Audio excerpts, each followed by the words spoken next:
Welcome friends to EPG Pathshala and welcome to the paper of numerical methods in the subject of information technology. Today is our first module on the numerical methods, and so first we would have an idea about why do we need numerical methods at all, what are its importance, and what are the range of topics which we would be covering under numerical methods, what are their characteristics, how are they different from analytical methods, and then we will move on to some basic ideas about measurement of errors under numerical methods. See, when we have a scientific and engineering problem,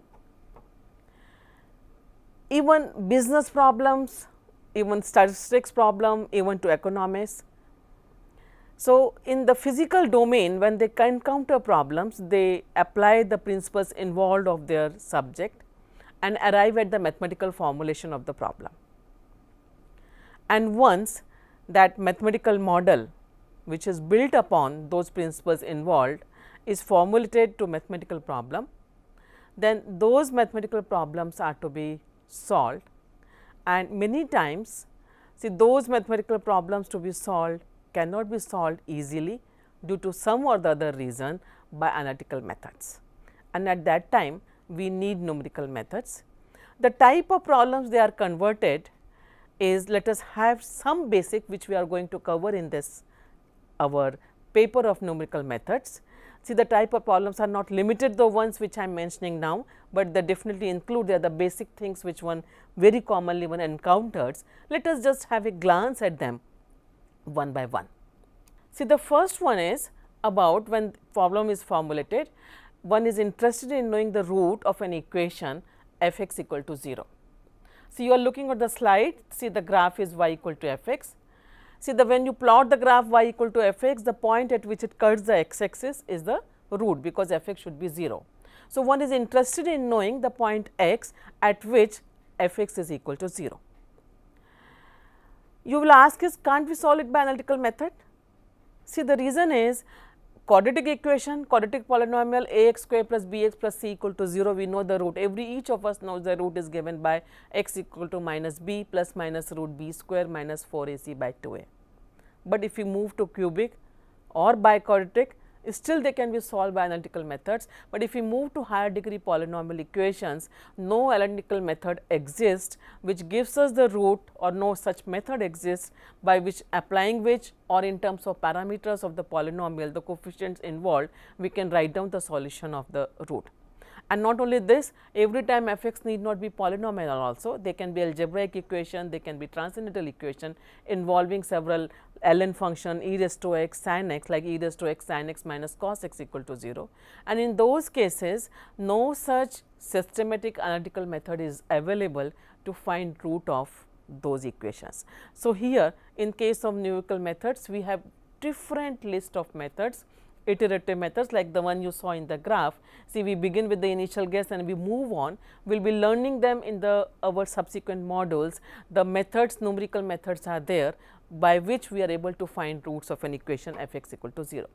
Similarly, there is another very important problem which is known as interpolation. You all are familiar with the interpolation, may not be knowing under the name of interpolation. See, many times, see, interpolation is known as reading between the lines of a table. See, many times, like if we know the value at 1, at 2 and we need the value at 1.5, many times we just take the average. So, interpolation is just knowing we have the values of some function at some data points, and if we need the value at intermediate values, or we need to fit the function is not known to us, there may be readings at certain measurements at certain points of time or at certain ranges, and at that time we want to fit a curve to those data points. So, in interpolation we fit a curve which passes through those data points. If there are 5 data points, we fit a polynomial of degree 4. If there are n data points, we fit a polynomial of degree n minus 1, which is known as interpolating polynomial, which passes through all those points. So, in this slide you are looking the data points and the interpolating polynomial being fitted, which is passing through these points. The third particular case which arises is again for function approximation. The other method is which is known as least square curve fitting. As the name is, you have data points and you try to decide a fit a curve. Of course, the degree of the curve is decided beforehand. So, here the example, the graph shows you as a straight line is being fitted such that the criteria is that the error that is measured as the distance of the points from the straight line fitted, the sum of the square of the distances should be minimum, and that is why it is called least square. Sum of the square of the distances of the data points from the straight line is minimum, which is known as regression. So, this is the slide which is showing is a linear regression. So, to the data points using a model a particular regression, it need not be always linear, it may be quadratic, any cubic spline. So, all the different methods of fitting a curve to the data points which best suits the data, and using that curve it is used for the prediction, maybe sales prediction, export prediction, or maybe population prediction. So, for all these, knowing the value of the function at unknown points where the nature of the function is not known to us, the curve equation is not known to us, there is either interpolation, regression, least square curve fitting, curve approximation, those techniques are used. Next, the case is like if we need the derivative of a function. See, either the function may be very complex, though you may be able to differentiate, but it may become a very complicated expression, or many times again we do not know what the function is. All we have is the value of function at the point that we have measured at different interval of time or at different domains or at different distances, and using that we want to estimate the derivative of the function. So, here again the method is we use a formula, we approximate again function by depending upon the order of the formula we employ. Here the example slide shows of approximating function by a straight line. So, at x 0 the y 0 is known, the actual curve is there, and at x the nearer point x 1 plus delta x, derivative is dy, in the approximation it is dy by dx. So, change in y upon change in x. So, it is measured as the vertical delta y upon delta x. This is how approximate value of derivative, one of the formula it is for calculating approximate value of derivative. So, what we have seen is like for finding root of an equation, for fitting a polynomial, for interpolation, for curve fitting, for regression, for numerical differentiation, and now comes a very important concept of numerical integration. You are familiar with the integration, but again see many times the integral function is integrable, we know it, but the integrand is not known to us. A very simple example is integral of e raised to x square dx. So, e raised to x square is the integral function, but we do not know the function whose derivative is e raised to x square. So, in general a to b e raised to x square dx we do not know. All we can do is write an infinite series for e raised to x square and use that the each term by term integrate, but that becomes computationally very time consuming and costly.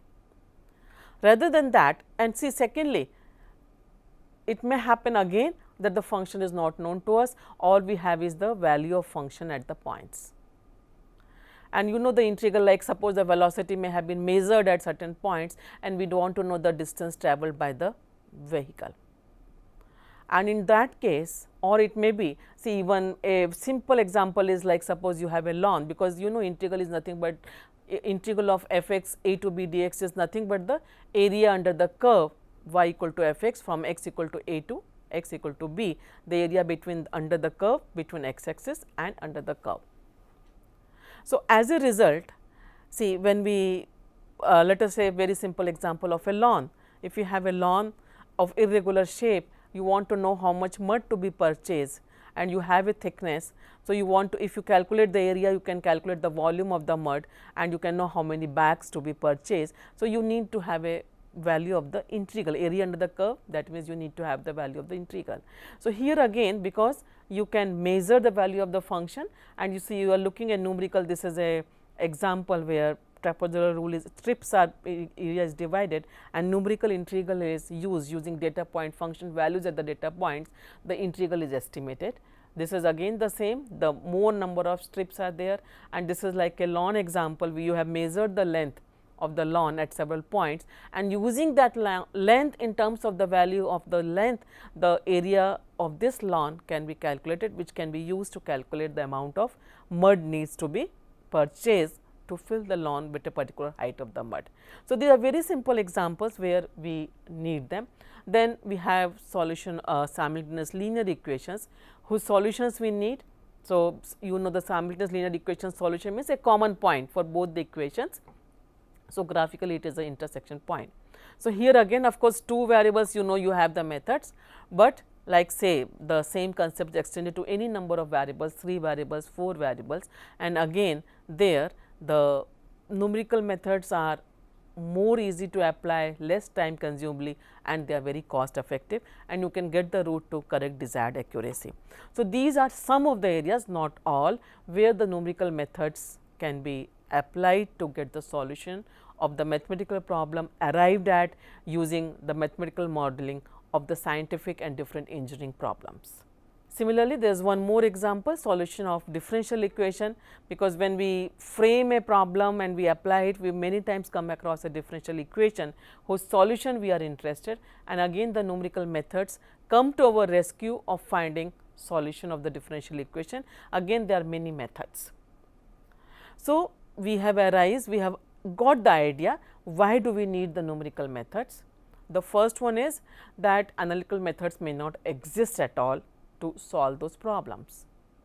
Second, analytical methods may exist, but then they may be quite time consuming, very laborious to apply, and maybe the huge data is involved and may not be easily computable. So, if the data is also large, because the numerical methods can be applied, can be implemented on computers, we will see in our just now that because they deal with the numerals, they deal with the numbers, right, they are very easy applicability to computers, and that is why using numerical methods we can arrive at the answers in a very fast way. And that is the reason why you see the weather predictions nowadays, mathematical model being built, simulation being done using computers, we are able to get quite good weather predictions now. So, now with this idea about why do we need numerical methods, now let us come to what characteristics these numerical methods possess. How are they different from the analytical methods?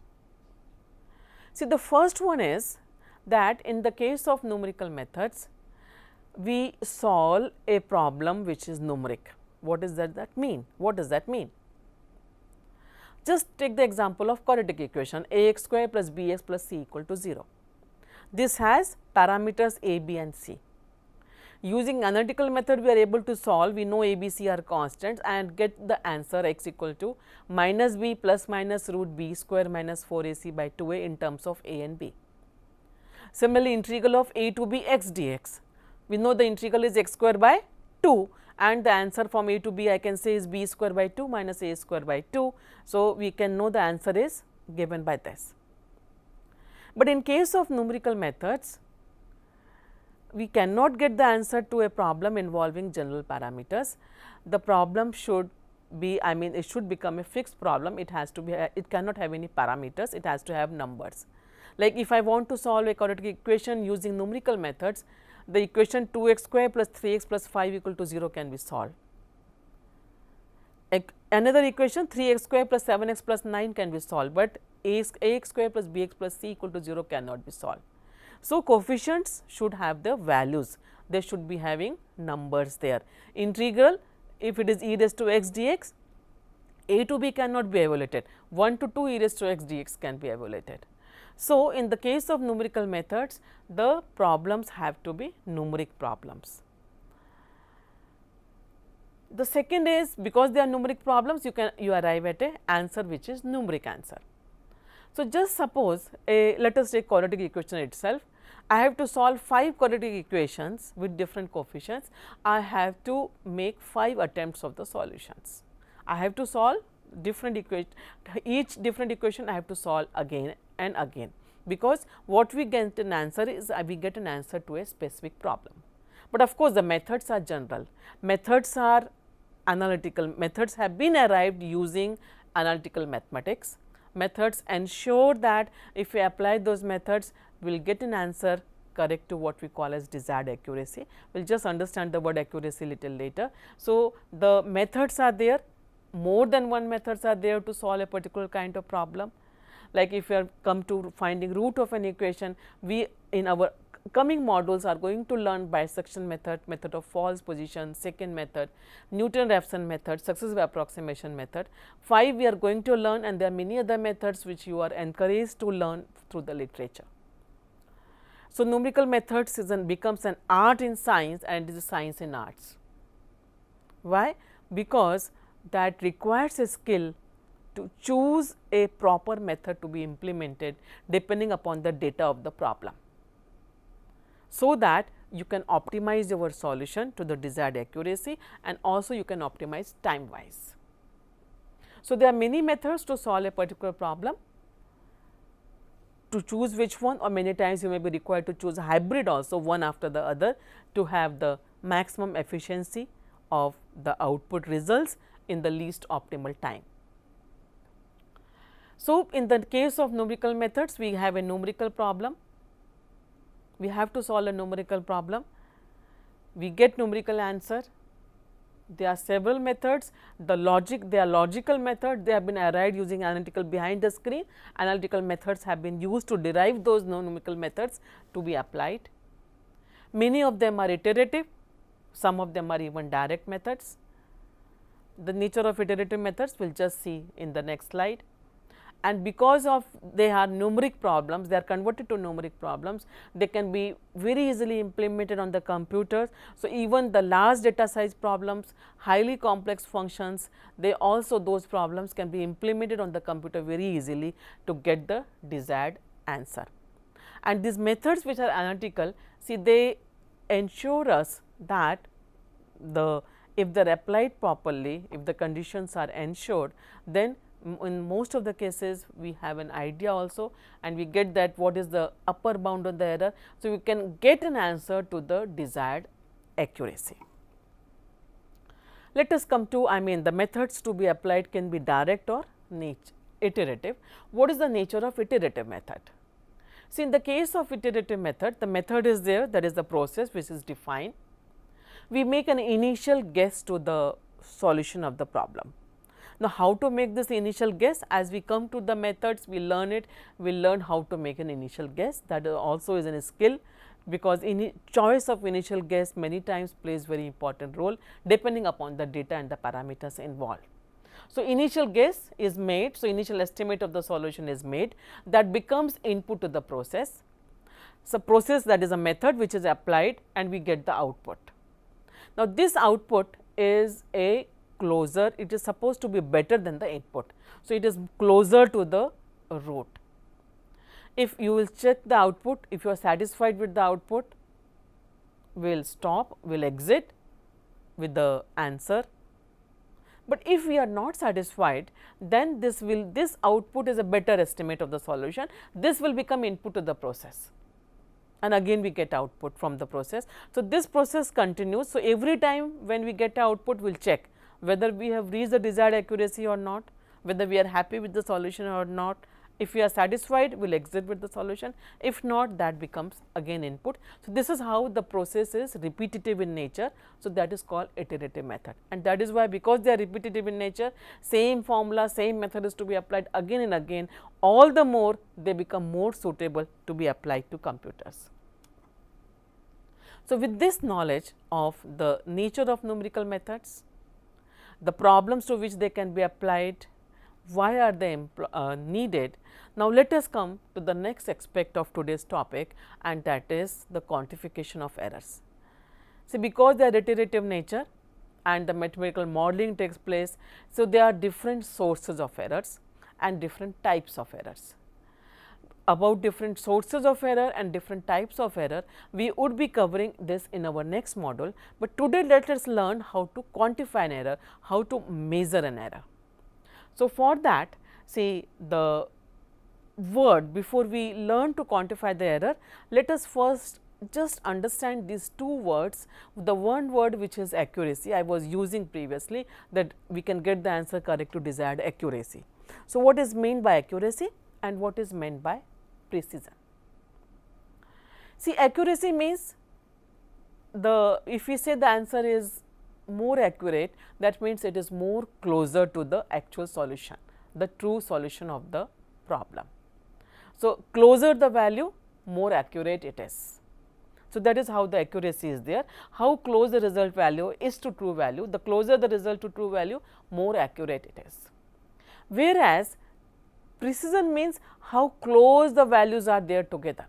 So, when we are getting successive approximate values, if they are very close, we say they are precise, they have more precision, they are getting closer and closer. But this precision getting closer and closer, is it getting closer to the actual true value or is drifting away to some other value? That is becomes a question mark. So, precision does not ensure accuracy, but accuracy does not always ensure accuracy. So, this is just a slide which shows you have a timeline, your equation straight line, the data points are quite near the line, right. So, they are accurate, but of course, the points are far. So, they are not close. So, they may not be called precise, but they are accurate. Whereas, this is an example where the data points are very close to each other. So, they are like precise, they are precise, but not accurate because they are far from the line which reflects actual true solution. So, with this understanding of the accuracy and precision, now let us come to the measurement of errors. So, how one very obvious is we have a true value and as our numerical method we have got a approximate answer to the solution of the problem. So, that is the approximate value, or it could be even measured. Let us say this hall where I am sitting has a length of 20 meters and I have measured it, its actual length is 20 meters, that is a true value, and by measurement I have measured it 20.1. So, that is my approximate value which I have arrived through my measurement. So, the error, what is the error? True error, E for error, T suffix for true. So, ET is true value minus approximate value, that is our true error. So, just for example, the true value of the quantity is 7.893 and approximate value is 7.672. Then the error, the true error is true value minus approximate value. So, true is 7.893, approximate is 7.672. So, 7.893 minus 7.672, it gives the answer 0.321. See, the true error can be positive or negative.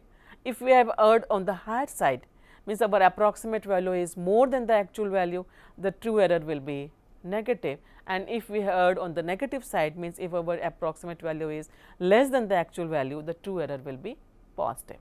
So, if the true value is 7.893, but the approximate value is 7.975 higher than the actual, then the ET is 7.893 minus 7.975, it gives the answer minus 0.082.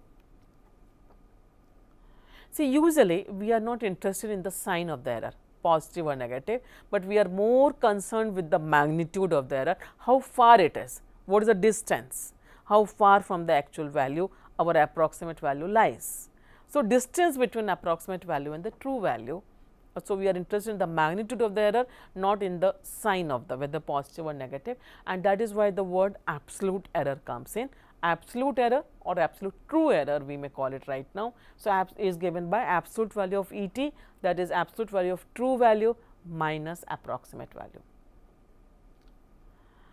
See, usually if we have to have an idea, the absolute error does the job, but many times depending upon the case, absolute error may not be a good measure and one may need to normalize the error. See, the reason is error, this error, absolute error, question is in how much. For example, again I come back to the example of my room length. See, if the length is 20 meters and I measure it as 20 meters and 1 centimeter. So, error is of 1 centimeter in 20 meters. Let us say the other problem. Suppose I have a ball pen. I want to measure the diameter of the ball pen's refill.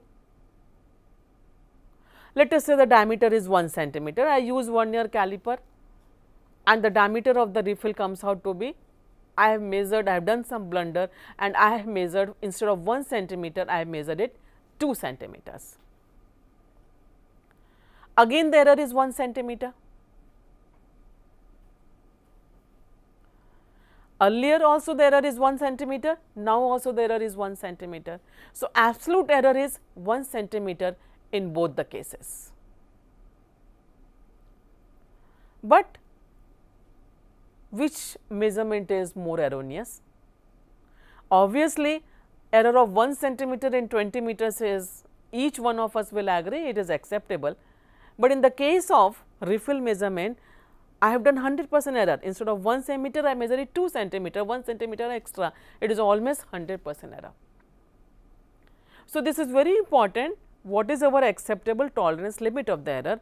And that is why, if we have an idea about the range of the values of the solution, one may work with the absolute value and one many times works. But then, if we have no idea, relative error is needed, and relative error is nothing but given by absolute error or the error divided by the true value. So, it is true value minus approximate value upon true value that gives the real feel of the amount of error committed, and this is known as relative error. So, and if you multiply this relative error by 100, that gives the error percentage error. So, percentage error of absolute percentage error is true error divided by true value into 100. Let us take the same example which I cited and calculate the relative error in both the cases. So, earlier case relative error, see 20 meters, error is 1 centimeter and true value is 20 meters, that is 2000 centimeters. So, 1 by 2000, so it is 0.0005 is the relative error and that gives 0.05%. So, it is very less, 0.05%.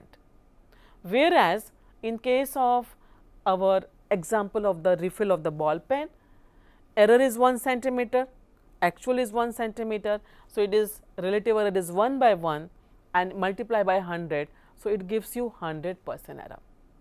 So, obviously, 0.05% is too low, very acceptable, happily acceptable, but 100% is highly unacceptable, though the absolute error is 1 centimeter in both the cases.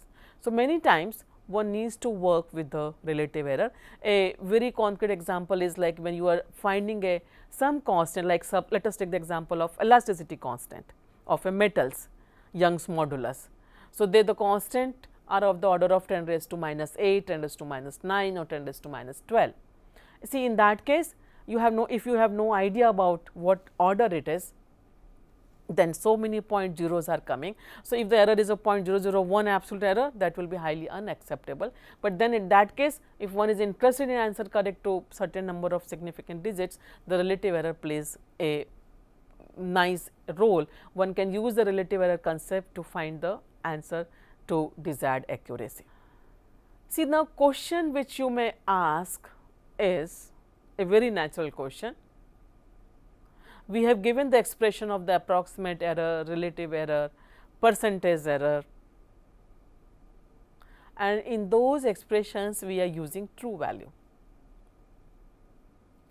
If we know true value, why shall we find the error? What is the need of the finding error if we know the true value? So, see, of course, that expression may be useful, like suppose we are testing a program output, or let us say we are using heuristic in our AI problems, and in those cases we want to test the program for many instances. So, that is like we are doing the supervised learning of a problem, and those cases we are checking the program where we know the answers, so we know the true values and we are calculating the errors. So, those cases the true value and those expressions which we have learned are useful, but in those methods, in those, like if we are finding root of an equation and I do not know the true value. So, in those cases how to work with those formulas. So, there this true value we replace by the approximate value. So, our formulas change if the method is iterative. The most recent estimate is taken as the true value and the previous estimate is taken as the approximate value. So, what we get is absolute value of approximate error as the current estimate minus previous estimate. So, current estimate is like true value and the previous estimate is like the approximate value. And similarly, the other terms, approximate relative error will become absolute, numerator will become absolute approximate error and divided by the current estimate. And in order to calculate relative error, that the approximate percent relative error we may call it, will multiply the approximate relative error into 100, which will give us approximate percent relative error. And this approximate percent relative error is will denote by small e and suffix a for approximate. So, absolute value of E. Usually in our iterative methods to follow in our coming modules, when we learn these different methods which are iterative in nature, we are going to use either the formula of absolute approximate error, that is the current estimate minus the previous estimate, to be less than some pre-assigned tolerance limit to stop, to exit, to decide whether we have reached the desired accuracy, or we will use the concept of the approximate relative error to see that we have reached the desired accuracy. Just this table, just to illustrate you, this table if you are looking at is a table which we would be getting when we learn a bisection method to find the roots of an equation. Just focus on the columns of Ck. See, these Ck columns are the estimates in the different subsequent iteration. So, first iteration we have got the value 0.5 is the estimate, second iteration 0.75 is the estimate, and so on. So, if we calculate relative error, the right side I have calculated relative errors. See, first after the first iteration, see 0.75 becomes the current value, 0.5 of the previous iteration, sorry, that is the approximate value. So, the numerator is the approximate error 0.75 minus 0.5 divided by the true value role is taken by the current estimate, it is 0.75. So, 0.25 upon 0.75 is 1 upon 3 into 100. So, relative error, percentage relative error approximate is 33% after the first. Again the next iteration, the current estimate is 0.625, be focused on the Ck column. So, the third row 0.625 is the current estimate, the previous estimate is 0.75. So, the ratio is approximate error 0.625 minus 0.75 divided by the current estimate 0.625, and this into 100 gives you 20% error. And this is how the method goes on. Each time if you want, you can check the relative error and come to the last 3 rows. So, last but one row and the previous row. So, we have current estimate, the last but one iteration 0.68227 minus 0.68239 and divided by the current 0.68227, and that gives 0.01758%, and the last one 0.68233 minus 0.68227 similarly divided by 0.68233, it gives you 0.00879 percent relative error. And if you are looking at the last column, see function values, they have become almost 0. So, we have got the root of the equation. So, this is how the concept of approximate error and the approximate relative error can be taken to have a stopping criteria about the relative error. Now, see, if we want the answer to desired accuracy, as I said, we can take epsilon a to be less than epsilon, and many times we are interested in the answer correct to certain number of significant digits. So, in that case the error should be less than, absolute value of E a should be less than half into 10 raised to 2 minus m, where we know that we need the answer correct to m significant digits. Now, this formula is due to Scarborough. What is significant digit means and what does this mean, we will discuss at length in our next lecture. So, as far as today is concerned, what we have learned is what is the importance of numerical methods, why do we need them, why numerical methods play important role in today's scientific and engineering problems, and for computer scientists, economists, mathematicians, statisticians, all business problems, how do the numerical methods play very important role there, what are their characteristics, how they are to be applied, how do they play important role, and also we got an idea about the errors that is the measurement of the errors, in fact, approximate error, relative error, absolute error. And when we meet next, we will discuss on different sources of the error. See, when we solve, we apply a numerical method. Some errors creep in before the mathematical formulation when the formula arrives at.